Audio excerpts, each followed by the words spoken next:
Richard would never leave me. We have 4 kids. An emergency?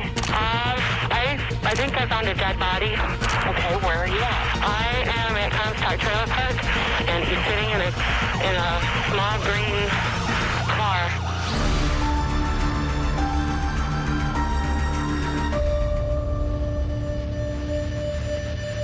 Richard Carno was the rock that his wife Suzanne leaned on. When they met, she had 2 children. He had 1. Together, they adopted a son, and by all accounts, his family was everything to Richard. But in February of 2002, he was found dead next to a trailer park. How could the joyful life of this blended family unravel so completely? It was a mystery that had Las Vegas written all over it.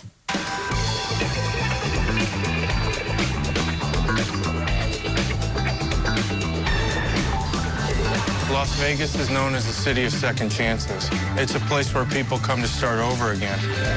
But it's also a place where many, many people destroy their lives. People get enamored with the city and they end up going down a path of self-destruction. Richard liked women, but he was shy. And Suzanne seems to be the kind of individual that she will come up with a plan and she will proceed and she will go after the object of her interest. Suzanne worked at the daycare where Richard dropped his son off. They weren't supposed to date the parents, okay, and he was a single parent, and she admitted that she stalked him. She goes, that's gonna be my next husband. Suzanne came from a Mormon background. Richard was a Christian background. She was a little more abrasive than Richard was, a little stern. Everyone uniformly describes Richard as a great guy, loving, caring, but Suzanne was the shot caller. She bossed Richard around. She told her parents that there was a surprise birthday party at TGI Fridays. She stood up in the middle of this restaurant and said, hey, is there somebody in here that can marry me? Somebody dared me to marry this man right here, right now. And obviously she had somebody in the room that would perform the service for him. That's how she got her parents to come to her wedding. She had prearranged this. I was the best man at his wedding. I knew a little bit about his life with Suzanne.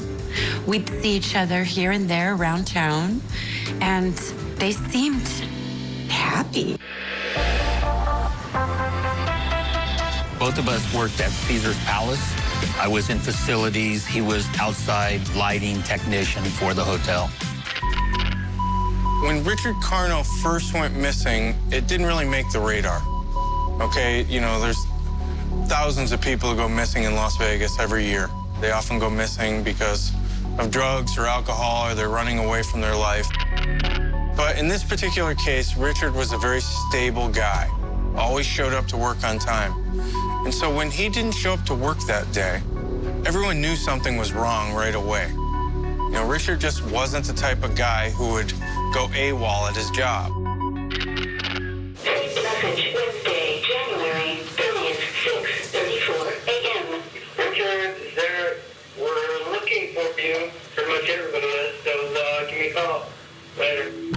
I was working at a radio station, and I'd just come into work early morning, and the morning show told me they were speaking to Suzanne on the phone while they're doing the morning show, and that she was hysterical.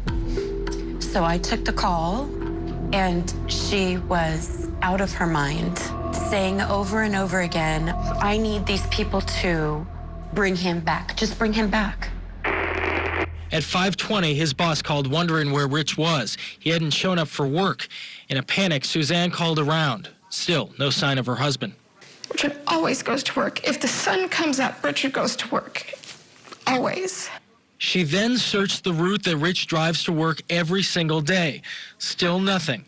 She called the cops, filed a missing persons report. But Richard would never leave me. I knew right away there's something incredibly wrong.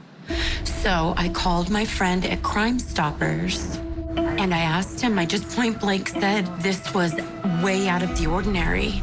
And my friend at Crime Stoppers said, let me put some feelers out, see what's going on. And so, of course, that whole day, I'm beside myself, just praying that he's okay. And then the next day, I learned that he wasn't. An emergency? I I think I found a dead body. Okay, where are you at? I am at Comstock Trailer Park. Okay.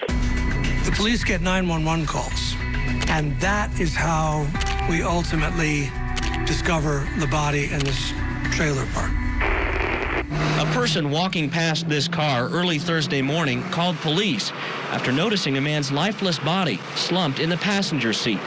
Metro detectives say the death is suspicious. It appears upon viewing in the vehicle that the subject died as a result of some type of foul play. The victim is identified as 36-year-old Richard Charles Carno. I got a phone call that Richard was found and he was dead in his car. Just drained out of me. It just drained. It was unbelievable. And he's sitting in a small green car. He's on the passenger side. He has a bag over his head. He was found in his car. People have described this as kind of a scene out of a horror movie with a bag over his head, slits where his eyes were, duct tape and a rope around his neck. It was just really, really disturbing what he must have gone through. And then Suzanne Carno went on the local news. Somebody has to see something. Somebody has to know something. She ranted in a hysterical fashion about who could have done this to her husband. And it was an appearance that captivated people. I couldn't sleep because we always touch your feet at night. I couldn't find his feet in the bed. It was devastating to anyone who knew him. He was such a kind, wonderful, happy person. This case has all the elements of drama. For one, we have a number of mysteries. Who is the killer? Who done it? Who is the victim? Is the victim involved in something that might have made him a target? Is he involved in some underworld? So I called my friend that worked for Metro, and I go, what's going on, whatever. I'm on my way to Richard and Suzanne's house, like any good friend would do. You go help the family out in a time of need. So he did a little digging. He called me back, and he goes, don't go. I'm like, what? He goes, do not go. I go, why? He goes, she's a suspect.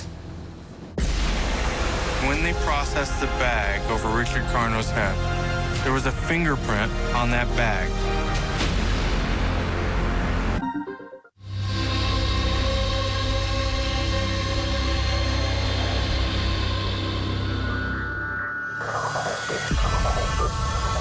All-around nice guy and family man Richard Carno had been found murdered next to a trailer park in a rough section of North Las Vegas. Police immediately began to focus on the person closest to him, his wife Suzanne Carno.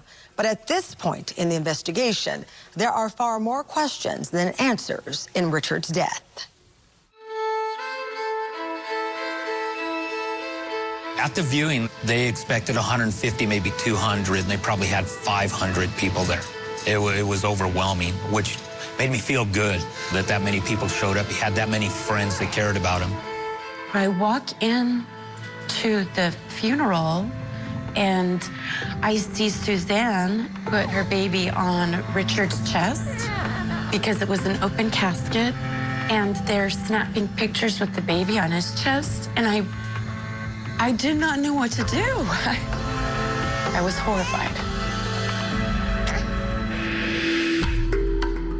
There was a really important fact that was recovered from the crime scene, which was when they processed the bag over Richard Carno's head, there was a fingerprint on that bag. They ran that print, and it came back to James Walsh.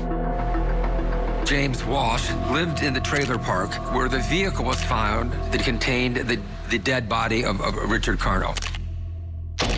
James Walsh told the police that John Brian Ray drove into the trailer park in an old, green, beat-up old car. And there was this really curious experience where he looked out of his trailer and he kind of saw that the windshield was covered behind the blanket that was over the windshield. And he saw a man in the front seat. And the man had a bag over his head and duct tape around his wrists. So James challenged John Ray what in the world is going on? You're driving into this trailer park with a guy restrained in your front seat, then you come into my trailer like nothing's happening? And John Ray immediately threatened James Walsh and said, you know, if you ever tell anyone about this, I'm gonna kill you. And he got real specific. So I'm gonna rape your sister, blow up your trailer. A little bit of explosives would blow up a whole trailer. John Walsh is immediately suspicious, and he's thinking about a conversation that he'd had when he was watching the movie Casino with John Ray. And John Ray, out of nowhere, says, yeah, referencing a scene in the movie, I'm involved in a murder for hire plot, or words to that effect. John Ray had told him that he was going to do a murder for hire, and he was going to be coming into $50,000. He is basically confessing to James Walsh about this crime he intends to commit. James Walsh dismisses that, as humans tend to. We tend to think, oh, he couldn't possibly mean that.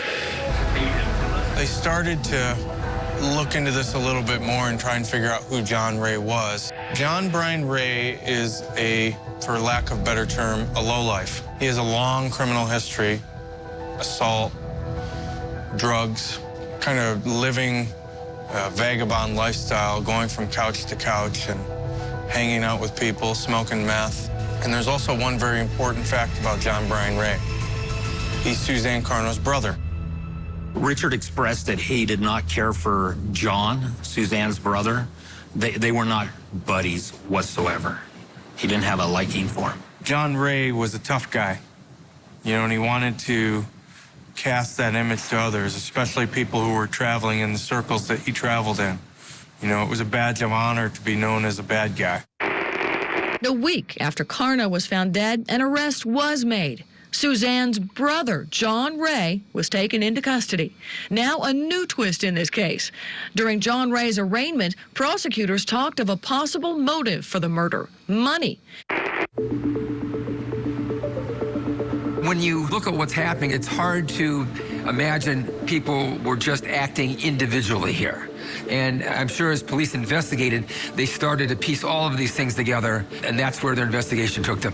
The police received an anonymous call telling them that they really needed to look into Suzanne Carno. They served search warrants on Suzanne Carno's computer and phone and found that the devices had been reset. Suzanne, she was organized enough to wipe her computer so it's back to the default settings, but of course that, when it's examined, itself is suspicious. They also learned that John Ray worked as a security guard and that he had a work computer, so they went and grabbed that computer and they found a treasure trove of emails. And they were bizarre. Suzanne Carno talked to her brother about building a bookshelf for $50. And it was this steady stream of emails. Are you gonna build this bookshelf? Are you gonna get it done? I'm tired of waiting. One can only think that she's thinking somehow she's speaking in code. How long is this going to take? And are you finally going to get this done, or do I have to look for someone else? And is $50 okay? It's obvious to investigators that she wasn't talking about a bookshelf. She was talking about soliciting the murder of her husband. And the police ultimately concluded that this was code for the murder for hire. Have you killed Richard yet? What is taking you so long? If you don't do this, I'm gonna get someone else to do it. You know, when you start mapping it out and putting it all together, it made for a very dark picture of Suzanne hiring her own brother to kill her husband.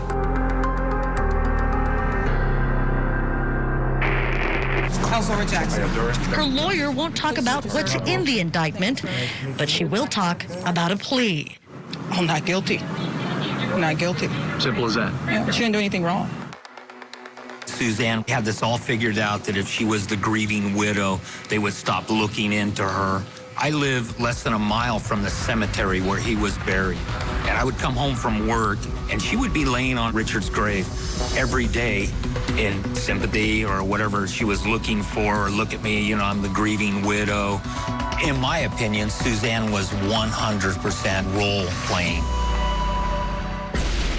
They adopted a baby 2 years into their marriage. That put them in a financial strain. The family was in a great deal of debt, something like $30,000 worth of credit card debt, for example. A quiet Colorado community rocked by a tragedy. 11-year-old Gannon Stout disappeared from his home. Gannon's stepmother, Letitia Stout, is charged with his murder. Stout allegedly killed her stepson and then drove his body across the country. Now, the jury will decide her fate. She has a tough road ahead. As a family searches for justice. She will pay 100% for this heinous thing she done. The stepmother murder trial. Live coverage continues Monday morning, only on Feud.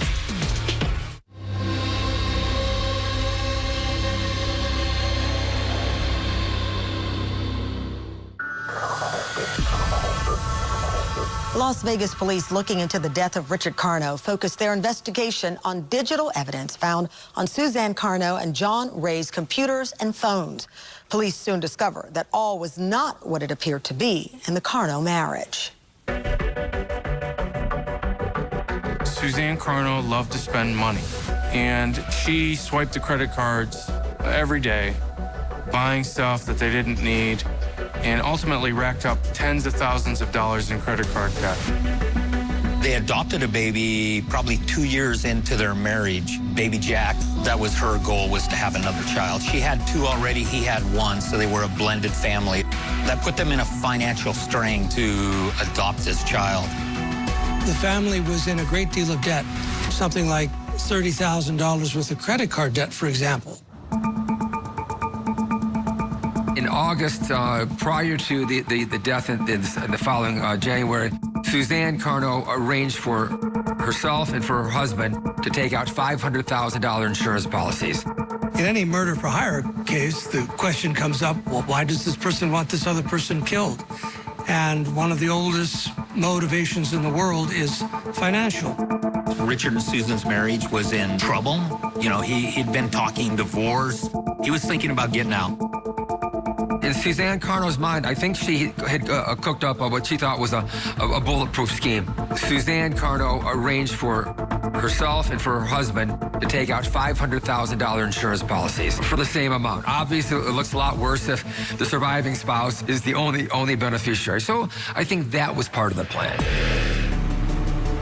Months before Richard Carno was found murdered, Suzanne had taken a class at the University of Nevada, Las Vegas.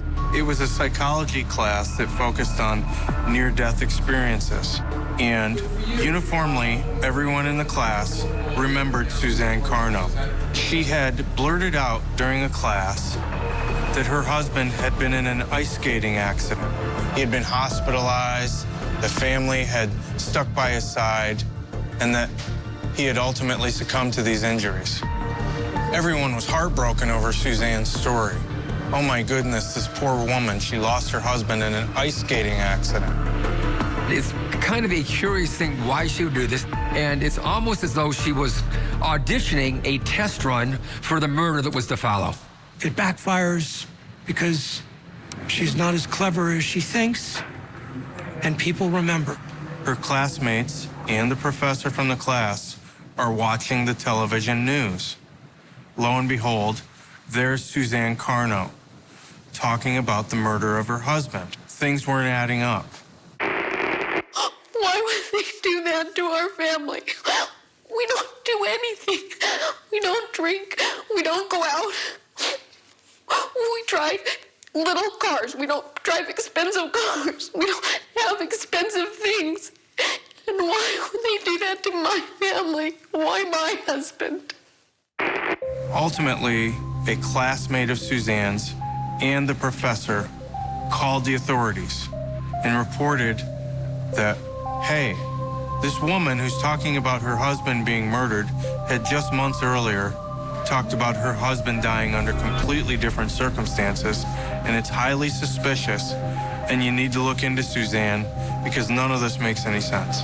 When Suzanne Carno said that she talked to her brother, and she explained to her brother that Richard was gone, her brother said, oh, I'm sorry that he's dead. And Suzanne Carno told the police she thought that was odd because, you know, he was just missing. And what's interesting about that conversation is it looks already as though Suzanne is setting up her brother. And that's not going to be missed by investigators. When they went to Suzanne and talked to her about, could your brother possibly be involved? She told them that, well, John hated Richard, There appears to be some bond between the brother and the sister that led to murder. Suzanne Carno, I think, was hedging her bets. I think she selected her brother because she thought he could easily be manipulated. But at the same time, I think she thought if push came to shove, she could also throw him under the bus. So I think they had a very complicated relationship. James Walsh was never arrested in this crime.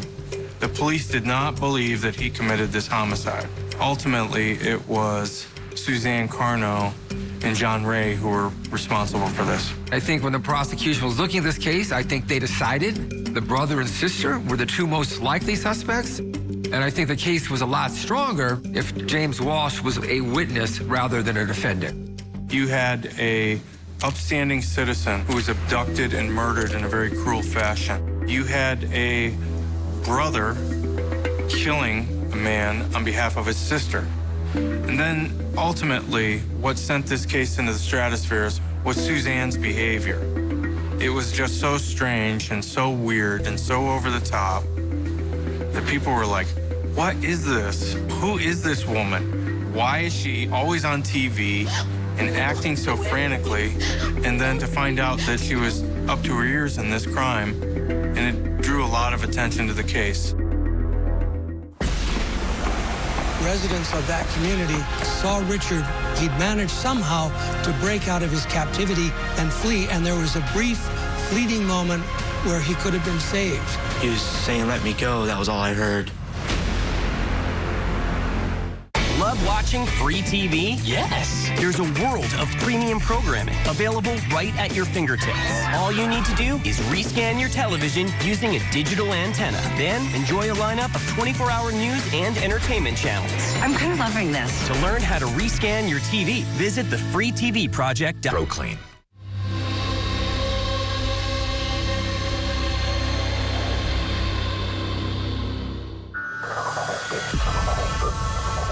Two years after Richard Carno was found suffocated next to a trailer park, his wife Suzanne Carno and her brother John Brian Ray are in a Clark County court facing first-degree murder charges.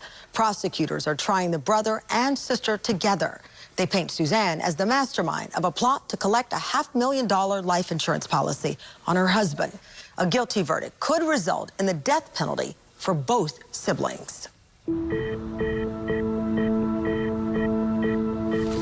2 years ago, a sister, very anxious to get a hold of her brother, sits down at her computer and sends an email. Get it done right away.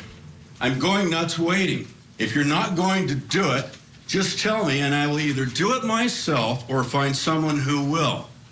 Just tell me either way. I want this done and I'm tired of waiting.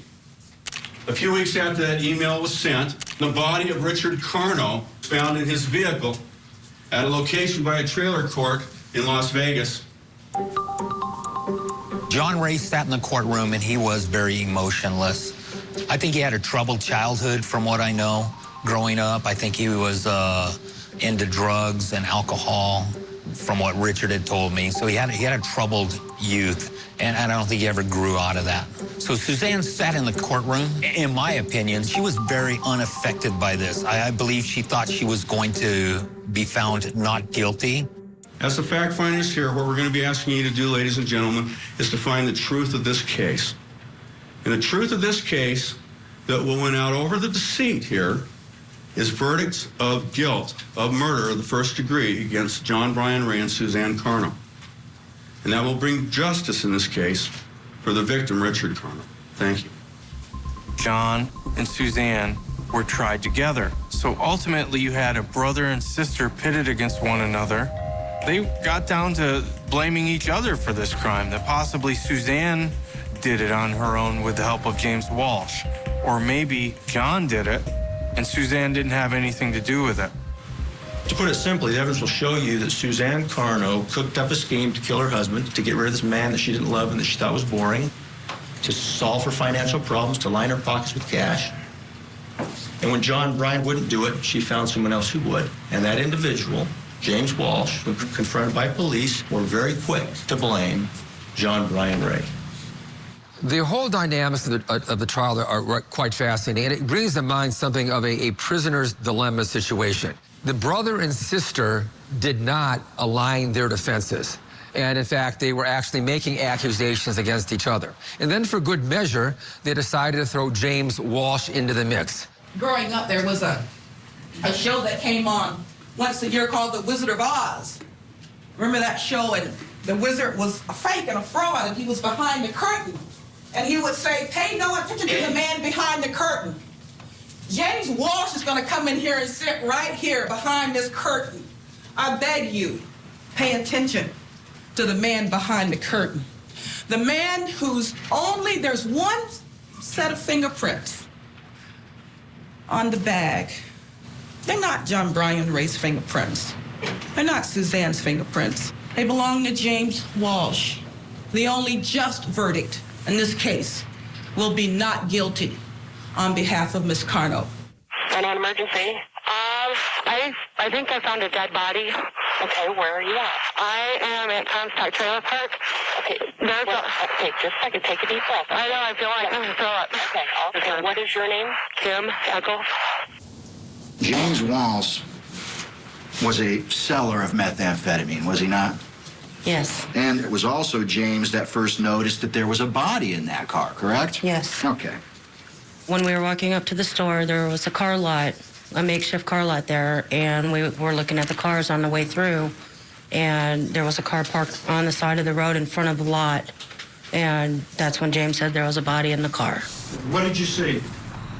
I saw a body kind of not sitting up straight, but kind of slumped over. I didn't really see his face. I thought there might have been something over it, and he appeared to be bound. We turned around, and because I kind of freaked out a little bit. It's my first time seeing something like that, and went back and I called 911. It was James that drew your attention to that vehicle. Yes. That morning, how would you describe James's reaction? Nervous. Thank you. That's all I have. This isn't a rough part of town, all right? This isn't the Las Vegas Strip.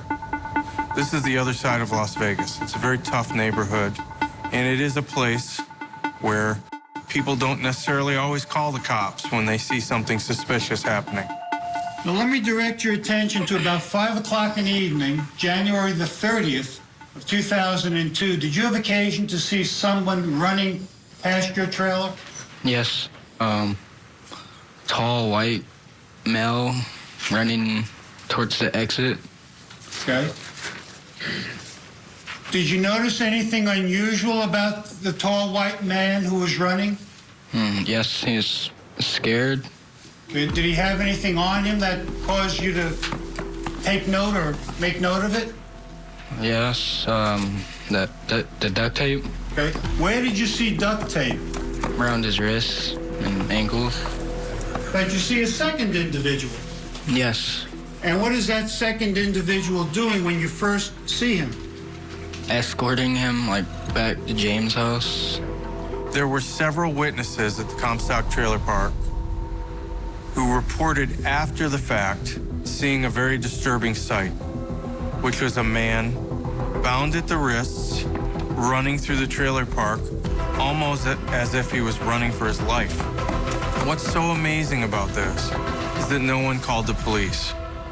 Did you hear either the taller man or the shorter man say something? The shorter man said, get me my handcuffs. Okay.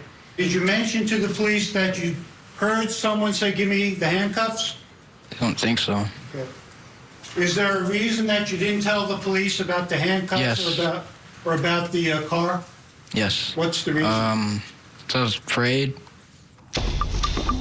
Residents of that community saw Richard. He'd managed somehow to break out of his captivity and flee, and there was a brief, fleeting moment where he could have been saved had just one person called 911 or taken any action. I saw a man run down the street chasing after, one man ran, and then I saw another man start running towards him. But the first man who was running towards Las Vegas Boulevard he was saying, let me go. That was all I heard. Now, where did you see the two men go? I saw them go to James's house, and he pulled out a set of handcuffs, I saw him take him out of his bag. He showed him to me, and then I walked away to my house. What did you think at that time? He was going to try to handcuff me, probably, so I just walked away. I didn't want anything to do with that. No one did anything. No one seized the opportunity to save Richard, the one chance that he could have been saved. And John Ray was able to get control of him, put him back in the vehicle, and ultimately cause his death. Did he give you any further details regarding the contract killing? He had to wait till the life insurance went through. Did he indicate who he was going to do the contract for? His brother-in-law. Okay, was his brother-in-law the one who was going to pay him? No, his sister was going to pay him. It's a mystery that's captivated the nation. This stretch is just so beyond what anyone could imagine. And left a trail of dead bodies. Lori Vallow Daybell, accused of triple murder, including her 2 youngest children. You'll hear every dramatic moment with real-time expert analysis. It's just so hard to know where the truth ends. The Doomsday Cult Mom Murder Trial. Weekday mornings, 8, 7 Central, only on Court TV. Right now.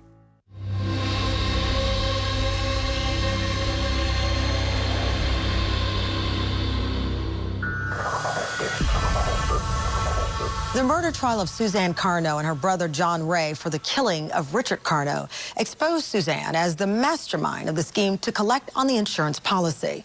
Although John Ray abducted and killed Richard, prosecutors presented dramatic testimony showing Suzanne Carno planned the murder.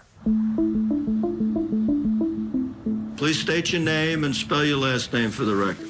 James Allen Walsh, W-A-L-S-H. Thank you. Mr. Schwartz? Thank you. If you're the jury, you're looking at Suzanne Carno blaming her brother. You're looking at John Ray blaming his sister. And then both of them, in a sense, are saying, but also James Walsh is involved. How would you describe your relationship with John Brian Ray back during that period of time? We were friends. I'm sorry. We were friends. Did you have occasion to watch a movie in your trailer with the defendant, John Brian Ray? Yes, I did. And what was the name of that movie? Casino. Now, when he made that statement to you about a contract killing, did you take him seriously? No, I didn't. Why not? I thought it was just bullshit. Did he give you any further details regarding the contract killing? He had to wait till the life insurance went through. Did he indicate who he was going to do the contract for? His brother-in-law. Okay, was his brother-in-law the one who was going to pay him? No, his sister was going to pay him. And how was the brother-in-law involved in this? He was the contract. The person to be killed? Yeah.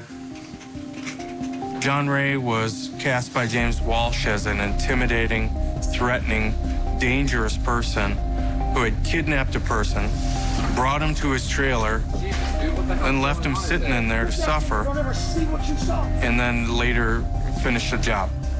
The next door neighbor came and asked if I knew whose car that was. I said no, because John asked me not to say anything about the car.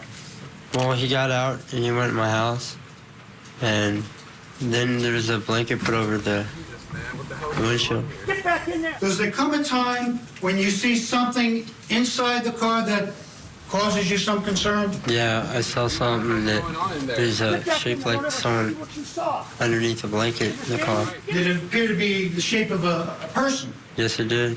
Back in there! I asked him who the hell was in the car. What did he say, if anything? He said it was his brother-in-law.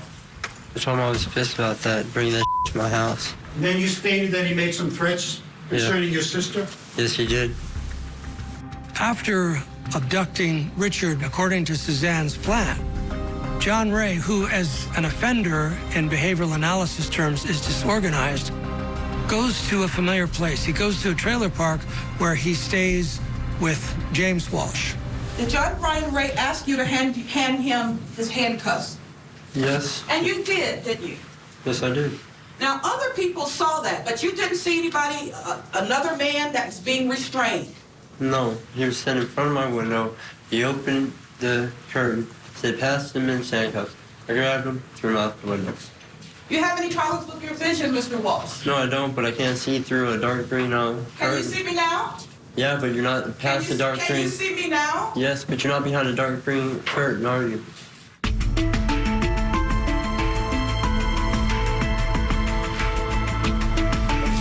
January the 30th, 2002, an innocent man, Richard Carno, was brutally and cruelly murdered because of the cold, manipulative, and greedy actions of his loving wife, Susan Carno, who used her brother, John Brian Ray, to commit this horrific killing.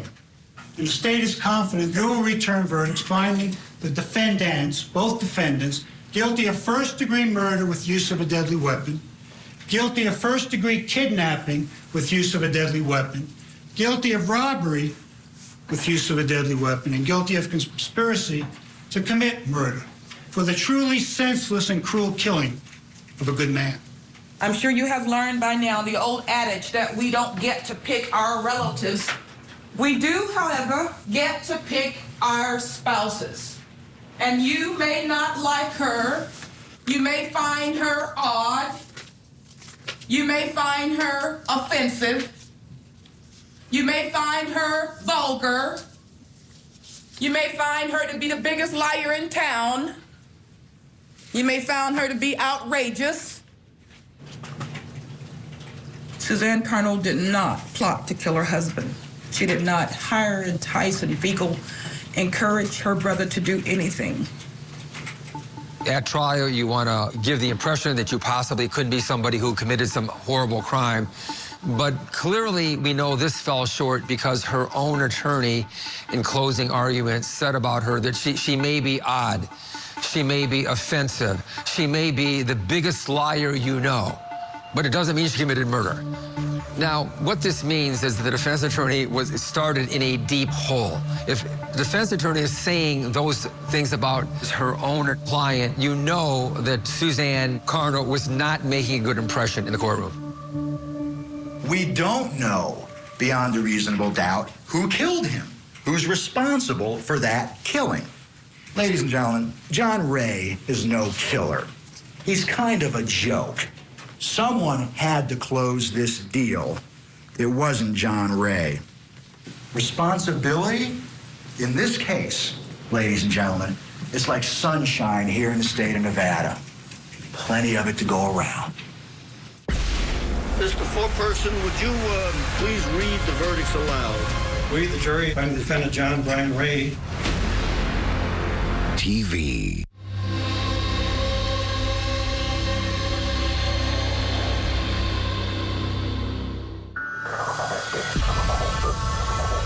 Two years after John Ray killed Richard Carno at the behest of his sister Suzanne, their trial for first-degree murder came to a close.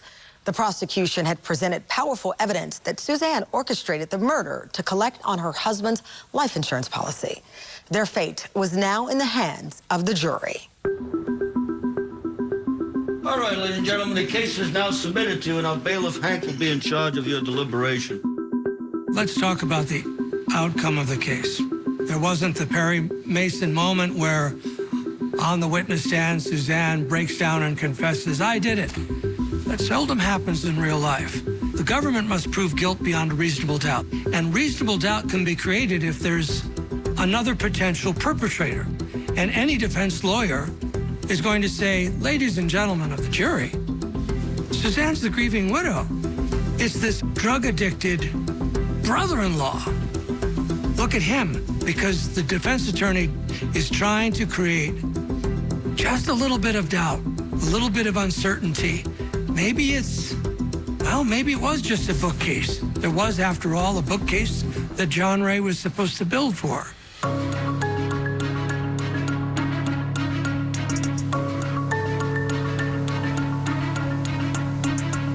Mr. Foreperson, would you please read the verdicts aloud? We, the jury, find the defendant John Brian Ray for count number 1, guilty of conspiracy to commit murder. For count number 2, guilty of first-degree kidnapping. Count number 3, guilty of robbery with use of a deadly weapon. Count 4, guilty of first-degree murder with the use of a deadly weapon. State versus Suzanne Carno. Count number 1, guilty of conspiracy to commit murder.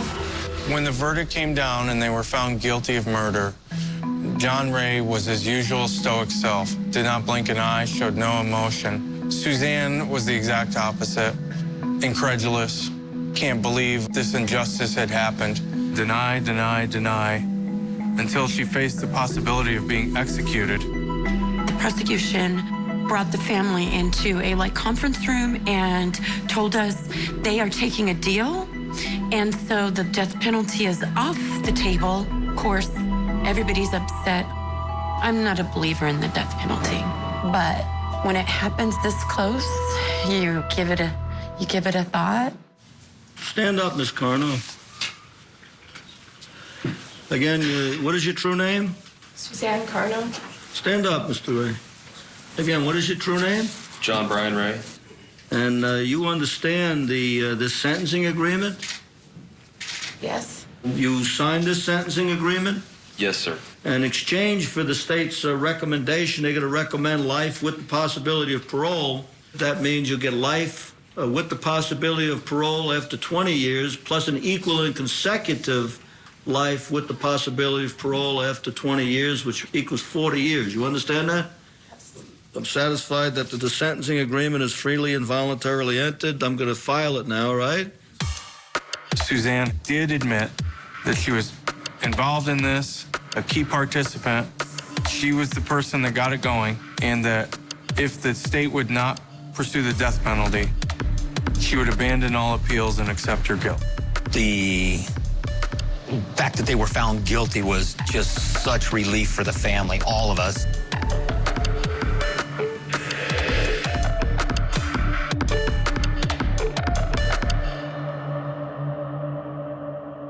Suzanne, it turns out, was sexually abusing his son and threatening to kill Richard's son if his son would reveal this. The state went in, and via camera, she was in prison, incarcerated.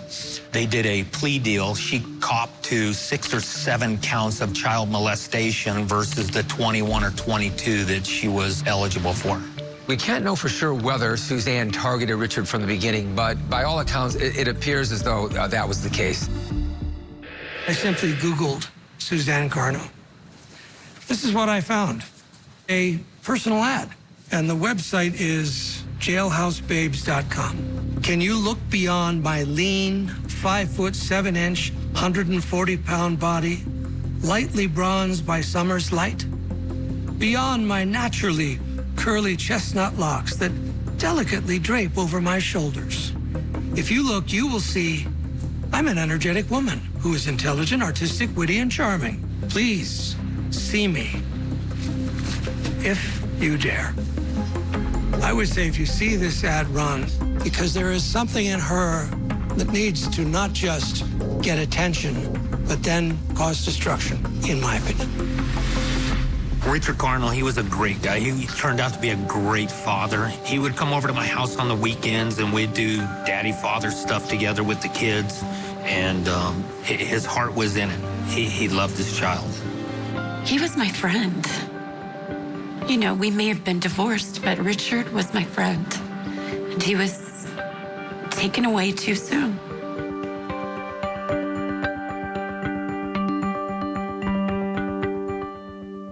John Ray will be eligible for parole in the year 2044 because of the sexual molestation conviction. Suzanne will be eligible in the year 2048. I'm Tamron Hall. Thank you for watching Someone They Knew.